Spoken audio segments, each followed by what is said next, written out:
Parmi les plus belles qualités du croyant, il y a l'humilité et la douceur. Allah dit dans le Coran, les serviteurs du tout miséricordieux sont ceux qui marchent humblement sur terre. Allah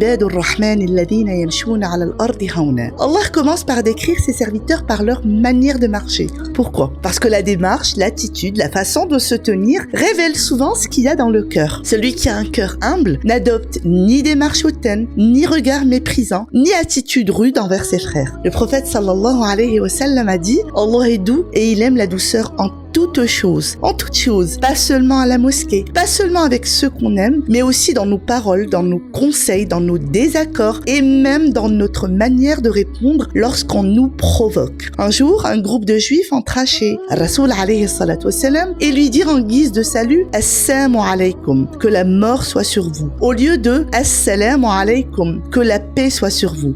Aïcha, qui comprit le sens de leurs paroles, répondit: et sur vous la mort et la malédiction. Et Rasoul alayhi salatu wassalam lui dit alors: doucement, ô Aïcha, Allah aime la douceur en toute situation. À travers cette scène, Rasoul alayhi salatu wassalam nous enseigne un principe immense: Inna rifqa la yakunu fi shay'in illa zanah. La douceur n'est mise dans une chose sans l'embellir, et elle n'est retirée d'une chose sans l'enlaidir. À l'inverse, combien de vérités ont été rejetées, non pas à cause de leur contenu, mais à cause de la dureté avec laquelle elles ont été prononcées, et à cause de la manière dont elles ont été présentées, de haut et avec mépris, car le contraire de l'humilité, c'est al-kibr, l'orgueil. Et Rasoul alayhi salatu wassalam l'a défini avec clarté. L'orgueil, c'est de refuser la vérité et de regarder de haut les gens. Et c'est une caractéristique des gens de l'enfer. N'entrera pas au paradis quiconque a le poids d'un atome d'orgueil dans son cœur. Le prophète sallallahu alayhi wa sallam, lui, était le plus noble des hommes. Et pourtant, il saluait les enfants, aidait sa famille, servait les autres et acceptait les invitations les plus simples. Les compagnons radiyallahu anhum ont marché sur ses traces. Abu Bakr trayait les brebis pour ses voisins. Omar cuisinait pour une pauvre veuve et ses orphelins. Uthman, alors même qu'il était calife, s'allongeait dans la mosquée puis se relevait avec la trace des cailloux sur son flanc. Aucun d'eux ne se montrait orgueilleux malgré l'éminence de son rang. Alors posons-nous cette question: est-ce que ma pratique m'adoucit ou m'endurcit? Est-ce qu'elle me rend humble ou orgueilleux? La vraie grandeur, ce n'est pas d'être au-dessus des gens. La vraie grandeur, c'est de s'abaisser pour Allah Azza wa Jal. Wa ma tawada'a ahadun lillah illa rafa'ah. Allah élève celui qui se montre modeste pour sa satisfaction. Qu'Allah nous accorde un cœur doux et une âme humble, nous fasse détester l'orgueil et nous fasse marcher sur terre avec humilité.